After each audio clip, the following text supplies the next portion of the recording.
Good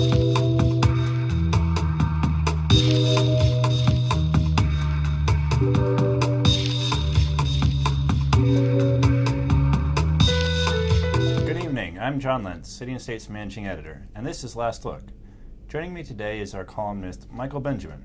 Thanks for joining us today. Oh, pleasure, thank you. So first of all, I wanted to ask you a little bit about how you approach a column, where you get your ideas. You've done some great ones for us over the months. I got a lot of stuff rolling around in my head, a lot of little voices about stuff.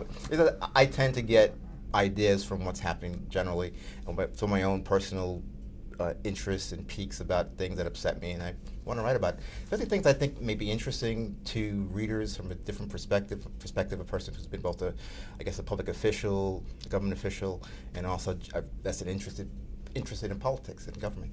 Your most recent column looked at Kathy Guerriero. She's a candidate for public advocate in New York City. Maybe it was flying a little bit under the radar, but she did well in a recent poll.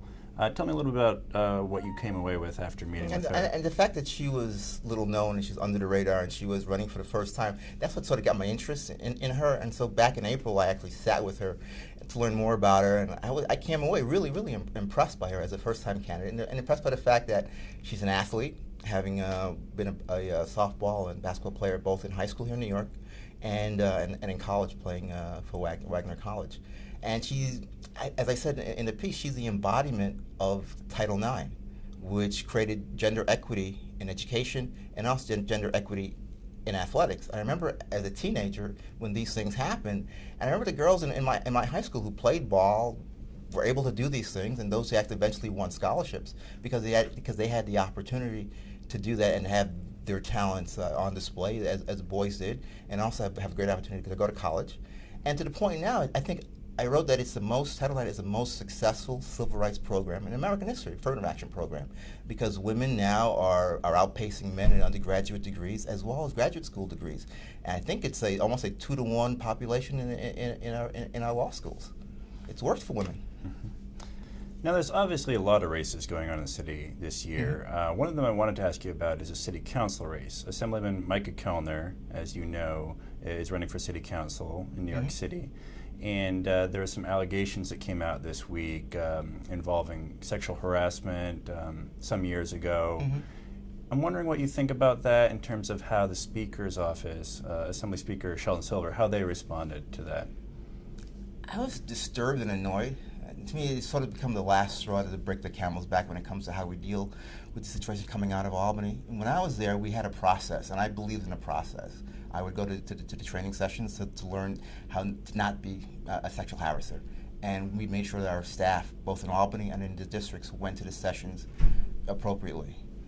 Because I believe that people need to be protected, and the system is supposed to be in place to protect them. And to find out that for 4 years, nobody knew about these allegations. They were told about it, but nothing really happened with it when there's a process. And I do really find it hard to believe that Bill Collins, the former counsel to the Assembly, would hold on to this knowledge and not share it with the Speaker for 4 years. I find that very, very hard to believe. And I really wish that the Ethics Committee will look into it and also look into the fact why was it held for 4 years and how was it the Speaker and his Chief of Staff were not told what had transpired. Another thing that disturbs me too is that it would appear that the process is used in its proper fashion against Republicans and against members of the Assembly who may not be favorites of the Speaker's office. And that's not the process we should have in place. And we need to make sure the public has a great deal of respect for the institution, which means we have to be fair and use the same process over and over again properly, whether you're Vito Lopez or you're Micah Kellner or you're Mike Cole or you're Sam Hoyt or you're Ryan Carbon. We have to use the same process and be fair.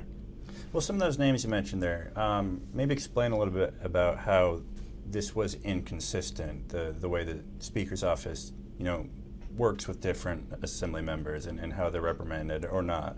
Well, one member, Michael Cole, a Republican from upstate New York, it was found out that he had spent the night at the home of an intern, and we had an anti-fraternization policy put in place to protect interns, and he violated that. So Mike was referred to the committee.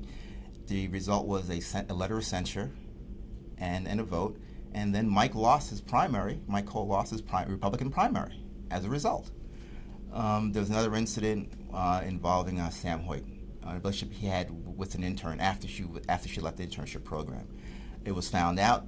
It was referred to ethics committee. He was also censured, and he was prevented from having interns in his office ever again. That was his punishment. Ryan Carbon, he was accused, at least the rumor was that he had done some things inappropriate with some male staff and male interns, and he was in the chamber 1 minute, the next minute he was gone, and the rumor was that he was told that you either have it referred to ethics committee and the whole thing would be aired, or you can resign. He chose to resign, and so there really is no record. So to me, and then what happened with Vito Lopez? There's no referral to the committee. There's just a decision that's made that they'll settle with his accusers. And then it's only referred to committee when 2 other women come forward. And that creates a level of inconsistency, creates a level of not trusting in the institution. And then, for me, it makes the other 95% of members of the Assembly look bad when there's nothing that they had any responsibility for. And of course, in this case with Assemblyman Kellner, the Speaker's office has said that Sheldon Silver didn't actually know, that it only got to the level of the council. Am I correct on that? Yes, that's the allegation. Okay. That's what's reported in the papers. But Right. I have a hard time believing that someone like Bill Collins would hold on to this on his desk for 4 years and not share it with anyone. Sure. And what do you think this means for Silver's leadership? Is it another threat to him, or do you think he'll be able to stay in power? I think, I like Shelley. He was a good speaker to me. The fact that he defended New York against the 12 years of Pataki administration, the fact that he grew the conference when there was this Pataki tidal wave. But this Kellner thing, sort of for me, is the last straw. And if it's true that Bill Collins kept this information from him, you have to think about how effective is the speaker then with his own staff if the council feels free to withhold information from the guy who's your boss. I can't vote on it, and I won't be voting on it. I think other members of the Assembly need to look at it, and I wrote in one of my previous columns that I think the women, who are much more empowered now, I'm not putting the onus on them entirely, but I think they should exercise their votes and their strength, and I'm also asking now for the Assembly members who are males to begin to come forward and to be the change and to join with the women in making sure that we can end this culture of sexual harassment in the Assembly, because we can't let women who work for us, who work there, feel uncomfortable or feel that they can't have their complaints properly adjudicated. Though I think remarkably this week, that scandal has been overshadowed a little bit by Anthony Weiner, the mayoral candidate. There was the revelation that he was continuing these online dalliances past his resignation from Congress. Mm-hmm. Do you think he can stay in the race? Do you think he's still a viable candidate? I hope to God not. I just tweeted earlier that I think New Yorkers who have a protest against him ought to tweet out to him their own selfies telling him to get out of the race, because it's a circus, it's an embarrassment. I think he has some sort of addiction to the limelight, addiction to being in public office, and maybe even an addiction to sharing his life with women who are strangers to him. That ought not to be the fact for a mayor. He has said that while there were not dozens of women, to me that's not an excuse for what you did. And I think being mayor requires some level of character and integrity. And I think he's demonstrating that he lacks both. I mean, he might have been a fiery congressman, but I don't think that's enough reason for voters to want to put him in Gracie Mansion and make him the next mayor for the next 4 years.